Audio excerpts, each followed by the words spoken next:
Hello दोस्तों, स्वागत है आप सभी का जीएस विजन एकेडमी पर। हम तैयारी कर रहे हैं प्रयोगशाला तकनीशियन और सहायक दोनों एग्ज़ाम के लिए।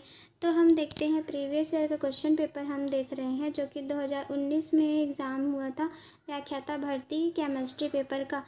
इसके माध्यम से आप अपने आने वाले एग्ज़ाम का तैयारी अच्छे से कर सकते हैं, क्योंकि प्रीवियस ईयर में कैसे प्रश्न पूछे गए हैं उस हिसाब से आप अपना आगे की तैयारी को जारी रख सकते हैं।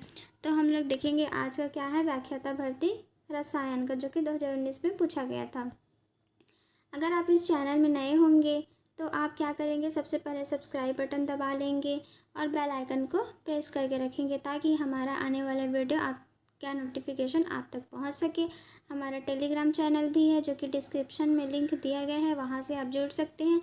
वहां से भी आप हमारे चैनल का नोटिफिकेशन प्राप्त कर सकते हैं। तो चलिए हम लोग देखते हैं आज का क्वेश्चन। तो इसमें क्या है, भाग 1 क्या है, ठीक है। तो देखते हैं भौतिक रसायन है। इसमें क्या दिया है कि एक मोल N2H2 10 मोल हाइड्रोजन इलेक्ट्रॉन मुक्त करते हुए एक नया यौगिक Y का निर्माण करता है। यदि सभी नाइट्रोजन नए यौगिक में उपस्थित हो गया हो तो Y में नाइट्रोजन की ऑक्सीकरण अवस्था होगी। और क्या दिया है यहाँ पे, परिवर्तन में हाइड्रोजन की ऑक्सीकरण अवस्था जो है वो समान रहती है। तो इसका आंसर हो जाएगा बी, मतलब कि +3 हो जाएगा इसका आंसर। अब देखते हैं हम लोग सेकंड। दर नियतांक जो है, दर नियतांक का ताप असाधारण आहिर्नियत समीकरण द्वारा व्यक्त किया जाता है। क्या दिया है, K = AE - EA/RT। तो किस परिस्थिति दर में नियतांक का मान न्यूनतम होगा, तो इसका आंसर हो जाएगा दोस्तों सी हो जाएगा, ठीक है। निम्न ताप एवं उच्च EA। आगे चलते हैं, देखते हैं क्या दिया है, 2A फिर क्या है एरो B+C एक शून्य कोटि की अभिक्रिया होगी, जबकि इसका आंसर क्या हो जाएगा, आंसर हो जाएगा बी, अभिक्रिया की दर A किसी भी सांद्रता पर समान हो। 4 देखते हैं, कॉपर FCC जालक के अंतर्गत क्रिस्टलीकृत होता है जिसका एकक सेल किनारा 361 pm है। कॉपर परमाणु की त्रिज्या है क्या है, 128 pm हो जाएगा इसका आंसर। देखते हैं पांचवा, यदि HCl के जलीय विलयन का मोल प्रमाण तथा घनत्व ज्ञात हो तो विलयन की सांद्रता किसके द्वारा परिकलित की जा सकती है, A मोललता, B मोलरता, C मात्रा प्रतिशतता। तो इसका आंसर क्या हो जाएगा, इसका आंसर हो जाएगा D, A B एवं C से, ये इसका आंसर है। आगे चलते हैं, देख क्या दिया है, बंद पात्र में PCl5 गैस का विघटन के लिए विघटन की मात्रा अल्फा कुल दाब P पर है। तो क्या दिया है, PCl5 गैस, फिर क्या है PCl5 3 गैस + Cl2 गैस, निम्न में से कौन सा संबंध सही है। तो इसका आंसर क्या हो जाएगा, देखते हैं हम लोग। इसका आंसर है A, अल्फा = m²√Kp/Kp + P, ये इसका आंसर हो जाएगा। 7 का देखते हैं, 0.5 mole barium chloride 0.2 mole sodium phosphate से अभिक्रिया करता है। बेरियम फॉस्फेट के निर्मित सर्वाधिक मोल की संख्या हो सकती है, तो इसकी संख्या कितनी हो सकती है, आंसर आ जाएगा D, 0.1 हो सकती है, ठीक है, ये इसका आंसर हो जाएगा। फिर डी को देखते हैं, निम्न में से कौन एक विषमांग उत्प्रेरण का उदाहरण है। तो कौन उदाहरण है, आंसर हो जाएगा बी, संपर्क विधि में SO3 का निर्माण, ये इसका आंसर हो जाएगा। अब देखते हैं, निम्न 3 विलयनों पर विचार कीजिए। तो क्या दिया है 9 में, A sodium acetate, B acetic अम्ल + सोडियम एसीटेट और C एसीटेट अम्ल। तो विलयनों के pH का सही क्रम है, तो सही क्रम क्या आ जाएगा, आंसर हो जाएगा E, C फिर B A, ये इसका आंसर हो जाएगा। आंसर देखते हैं, 10 को देखते हैं। फिर नेक्स्ट क्वेश्चन, निम्न कथनों पर विचार करें। तो क्या दे, A प्रधान क्वांटम संख्या n वाले एक कोश में उपस्थित ऑर्बिटलों की कुल संख्या n² है, और B है n वे ऊर्जा स्तर के लिए कुल उपकोशों की संख्या n है। C किसी उपकोश में इलेक्ट्रॉनों की सर्वाधिक संख्या ब्रैकेट में 4l+2 द्वारा दिया जाता है, और m = l+2 जहाँ की l दिगंशी क्वांटम संख्या और m = चुंबकीय क्वांटम संख्या। तो सही कथन क्या है इसमें, देखते हैं हम लोग। तो इसका आंसर हो जाएगा बी।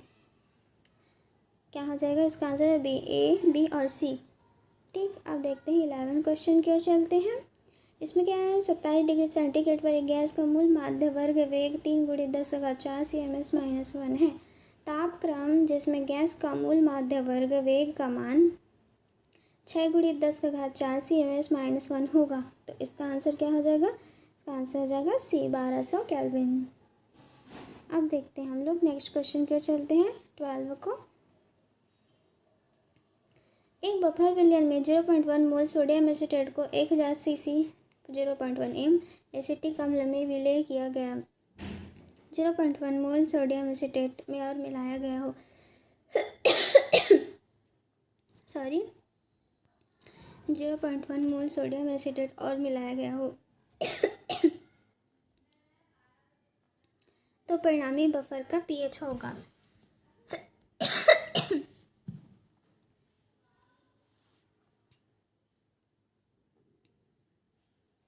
एक बफर विलयन में 0.1 मोल सोडियम एसीटेट को 1000 सीसी 0.1 एम एसिटिक अम्ल में विलय किया गया है। 0.1 मोल सोडियम एसीटेट और मिलाया गया हो तो परिणामी बफर का पीएच होगा। तो इसका आंसर क्या हो जाएगा? इसका आंसर हो जाएगा बी, सॉरी डी हो जाएगा इसका आंसर pKa + log 2, ये इसका आंसर हो जाएगा। चलिए नेक्स्ट की ओर चलते हैं। 13वां देखेंगे। 2N2O5 फिर क्या है? 4NO2 + O2 अभिक्रिया के लिए अभिक्रिया की दर है। तो 13 का आंसर क्या हो जाएगा? इसका आंसर जो है सी। नेक्स्ट की ओर चलते हैं। निम्न किस मध्य कौन एक सुमेलित नहीं है? तो प्रस्तुत सी है जेल समुद्री झाग और डी है एरोसॉल प्यूमिक पत्थर।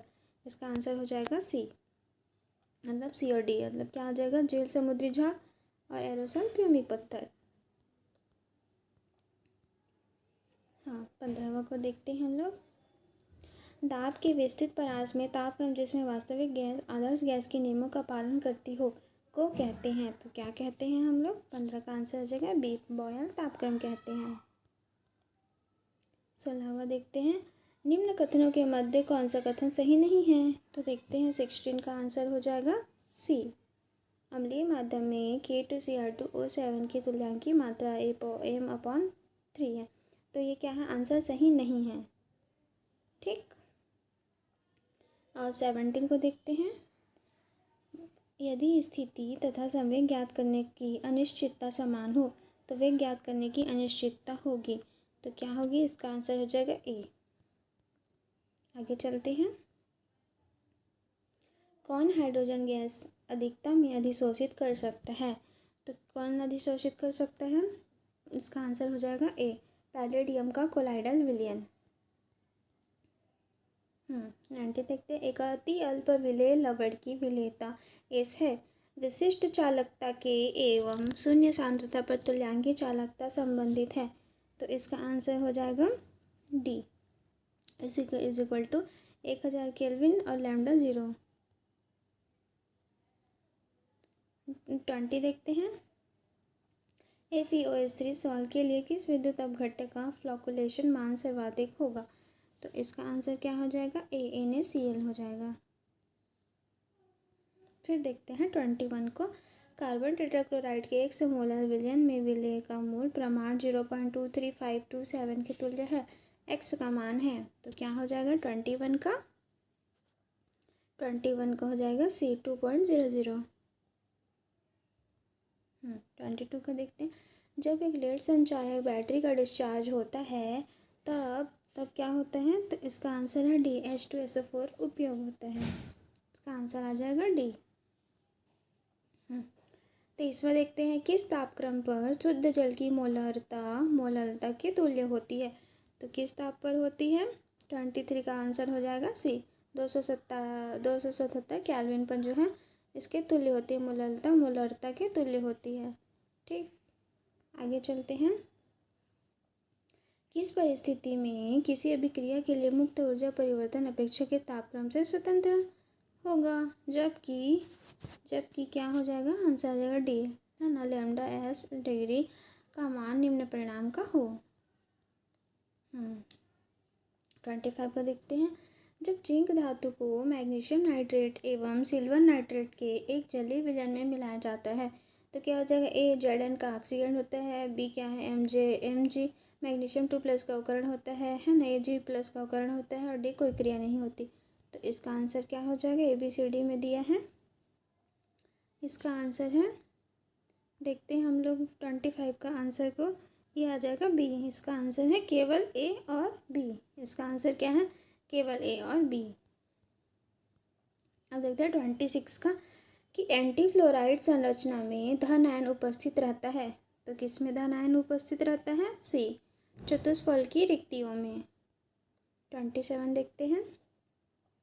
स्थिर आयतन पर ठोस बेंजोइक अम्ल की दहन ऊष्मा 27 डिग्री सेंटीग्रेड पर -32.30 जी किलो जूल है। स्थिर दाब पर दहन ऊष्मा है 27। तो इसका आंसर को क्या कर दिया गया है, इसका आंसर को विलोपित कर दिया गया है।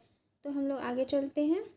28 आणविक मात्रा ज्ञात करने में हमेशा कपूर का उपयोग होता है क्योंकि क्या होता है, इसका हिमांक मितीय स्थिरांक उच्च है। ये इसका आंसर हो जाएगा। नेक्स्ट चलते हैं। 1 मोल H2O2 का O2 में ऑक्सीकरण के लिए कितने कूलम विद्युत की आवश्यकता होती है तो 29 का हो जाएगा सी 1.93 इंटू 10⁵ और सी, ये इसका आंसर हो गया।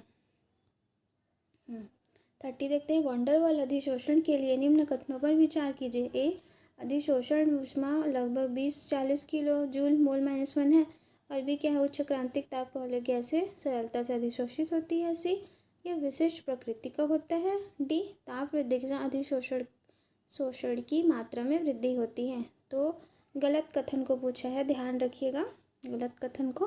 तो इसका क्या हो जाएगा, सही आंसर हो जाएगा, मतलब इसका जो गलत पूछा गया है। 30 का देखते हैं हम लोग। इसका आंसर हो जाएगा डी, सी और डी। ये क्या है, ये गलत कथन है, सी और डी। तो आंसर आ जाएगा हम लोग का डी। अब देखते हैं हम लोग भाग 2 को, ऑर्गेनिक केमिस्ट्री को। इसमें देखते हैं भाग 2 है कार्बनिक रसायन। ये अभिक्रिया दिया है तो अभिक्रिया में हम लोग देखते हैं इसमें क्या पूछे हैं, मुख्य उत्पाद पी है। तो मुख्य उत्पाद पी है तो हम लोग को इसका आंसर पी बताना है कि पी क्या हो सकता है करके। तो हम लोग देखेंगे इसका क्या हो जाएगा, इसका आंसर हो जाएगा सी, मतलब कि टोलुडीन। पी उत्पाद क्या हो जाएगा, एम टोलुडीन हो जाएगा। आगे चलते हैं। 32 निम्न में से कौन एंटीबायोटिक नहीं है। ये पूछा है कि कौन सा एंटीबायोटिक नहीं है तो इसका आंसर आ जाएगा सल्फाग्वानिडिन। ये क्या है, एंटीबायोटिक नहीं है। 33 को देखते हैं। निम्न में से कौन I2OH- के साथ अभिक्रिया कर एडोफॉर्म नहीं देता है तो 33 का क्या हो जाएगा, आंसर आ जाएगा डी बेंजोइल अल्कोहल। फिर देखते हैं 34 का। तो देखते हैं ये क्या है, ये दिया गया है समीकरण, ठीक है। ये इसके द्वारा हम लोग देखेंगे कि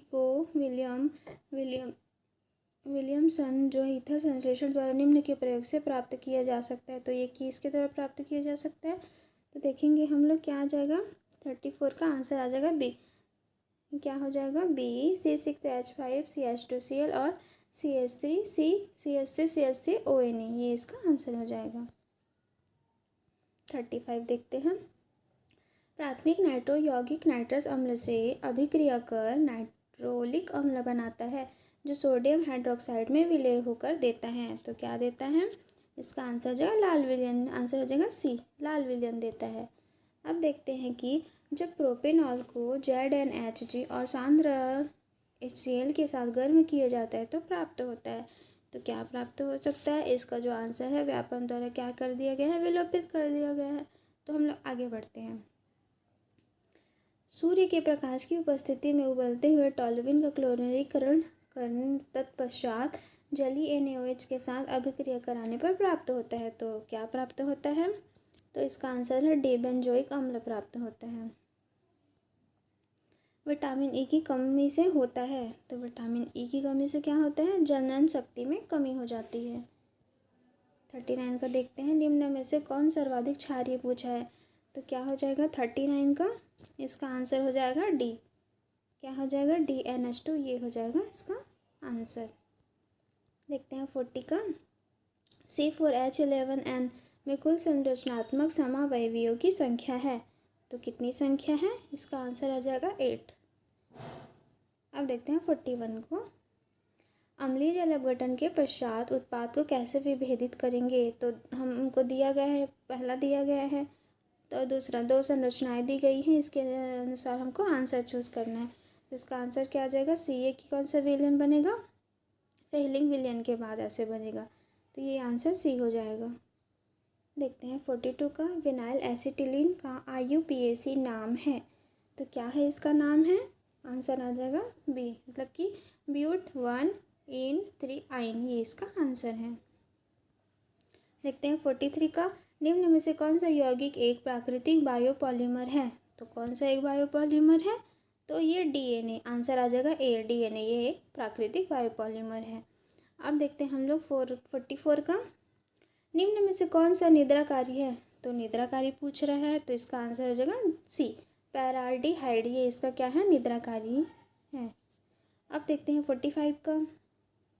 45 क्यूमीन दिया है, पहला O2, दूसरा H2H+ और P+Q, ये इसका आंसर हो जाएगा। 45 का आंसर हो जाएगा B, फिनॉल और एसीटोन, ये इसका आंसर है। अब देखते हैं 46 का। एक कार्बनिक यौगिक में 4% सल्फर है, इसका न्यूनतम अणुभार है। तो 46 का न्यूनतम अणुभार कितना हो जाएगा? D हो जाएगा 800। अब देखते हैं इसको 47। ग्लूकोज के ओसाजोन फॉर्मेशन में कार्बन परमाणु प्रयुक्त होते हैं, तो कितने परमाणु प्रयुक्त होते हैं? आंसर है B, 1 और 2। अब देखते हैं निम्न में से कौन कार्बिल एमीन अभिक्रिया देगा? तो कौन कार्बिल एमीन अभिक्रिया देगा? तो इसका आंसर हो जाएगा C। क्या हो जाएगा? इसका आंसर C हो जाएगा।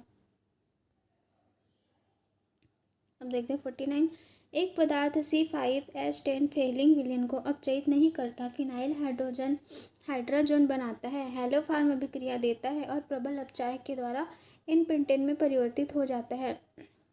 मूल पदार्थ का संरचनात्मक सूत्र है, तो ये पूछा है। तो ये भी क्या, इसका आंसर भी क्या कर दिया गया है? विलोपित कर दिया गया है। देखते हैं 50वां को। प्रोटीन की पहचान के लिए निम्न में से कौन सा विकर्मक प्रयुक्त होता है? तो कौन सा विकर्मक प्रयुक्त होता है? तो आंसर है इसका A, सांद्र HNO3, ये इसका आंसर हो गया। तो दोस्तों आज हम केवल 50 प्रश्न का ही प्रैक्टिस करते हैं। आगे जो है हम जो आगे क्वेश्चन जो है नेक्स्ट पार्ट में बताएंगे। तब तक के लिए आप इसका अच्छे से अध्ययन कर अपने आगे की तैयारी को बढ़िया मजबूत बनाएं। आज के लिए इतना ही, धन्यवाद।